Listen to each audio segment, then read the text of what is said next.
Your brain is the most powerful weapon in the world. Your brain is the only thing you have when you're going through depression, when you're going through hard times, when you're going through death, real life shit. You're alone. You're alone. You may have a shrink you're going to, you may have a best friend you're going to, but there's 24 hours in the day where you're alone in this brain. And your brain is talking to you in all kinds of ways. And it wants to control you and pull you in these different pockets. If you can't control your own brain and your brain controls you, you're fucked. You got to tell your brain where you want to go and how you want to go and how you want to get there. You got to control it. If not, it's over. It's over. You got to shut off technology. You got to go here. I call it the dark room, where you're alone. No cell phones, no music, no TVs, no computers. You by yourself. Very few people want to be alone anymore. They want to be around noise and people, and you can't think. Be alone, go to that dark space. In that dark space, shut life off for a little bit. Go to a dark place in your mind and figure out what the f you want to be.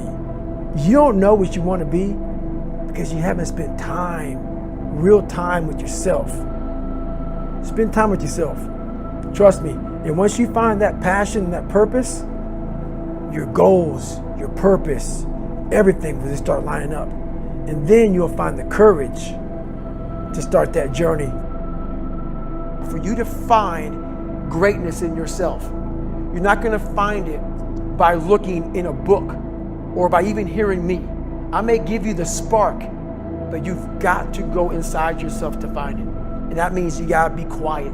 Shut the fuck up, go in a room, stop talking, search your soul, search your mind, search your abilities, and you'll find it. But if you're not looking for it, you won't find it. So you gotta go start your journey. And the journey starts with you finding, why the hell am I here on this planet Earth? Why am I here? And if you don't know that, you will live the rest of your life searching, always asking the question, why? The most important conversation you will ever have in your life is the one you have with yourself. You wake up with it, you walk around with it, you go to bed with it. Eventually, you're going to act on it, whether it's good or bad.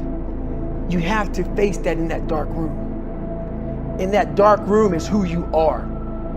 But in that dark room is where you have to create another human being that walks out of that dark room to face who you are. That's the only way you're going to get over all those things. You have to create someone else. In the dark room, you face yourself. You realize you want to be better. You realize you don't want to be this weak, insecure person in the world who has all these problems that we all have. When you really sit back at your life and you're in that dark room and you're looking at where you started from, and then you put a goal in your mind. How are you gonna feel, man, when you accomplish this goal? Coming from that shit. Coming from the hell you came from. A lot of people start from a good starting point. They have a good foundation. What if you can surpass all of these motherfuckers? What if everybody who was way up here started up here, and you started with no legs. You had to grow legs to even start walking, and then crawling, and then running. And then you start passing people with all this given to them. I had to use all this negative shit that was making me weak and horrible as a person. I had to use this as the power that now fueled me. I had to flip it on its head and say, hold up. This might be exactly what I need. The darkness is exactly what I need. It's how you look at your situation. So many people that have the ability and just refuse to get off that couch. Refuse to study a few more hours. Refuse to go deeper, to go further. And that's where I gain the advantage. It's so easy to be great nowadays, my friend, because most people are weak. Most people don't want to go to that extra mile. Most people don't want to find that extra because it sucks. It's miserable. It's lonely. Hard times create hard men. Hard men create soft times. Soft times create soft men. Soft men create hard times. We are now around soft men and hard times. You can't be weak. And in this country, being weak is thought of as a virtue.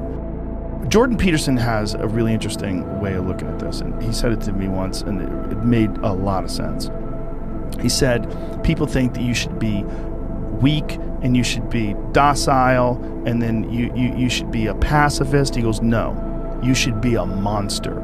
He said you should be a monster, you should be ruthlessly ambitious, and then learn how to control it. And it's that old expression, it's better to be a warrior in a garden than a gardener in a war. It's an old expression, but it makes sense, because it doesn't mean that you can't be kind if you're strong, but it does mean you can't be strong if you're weak.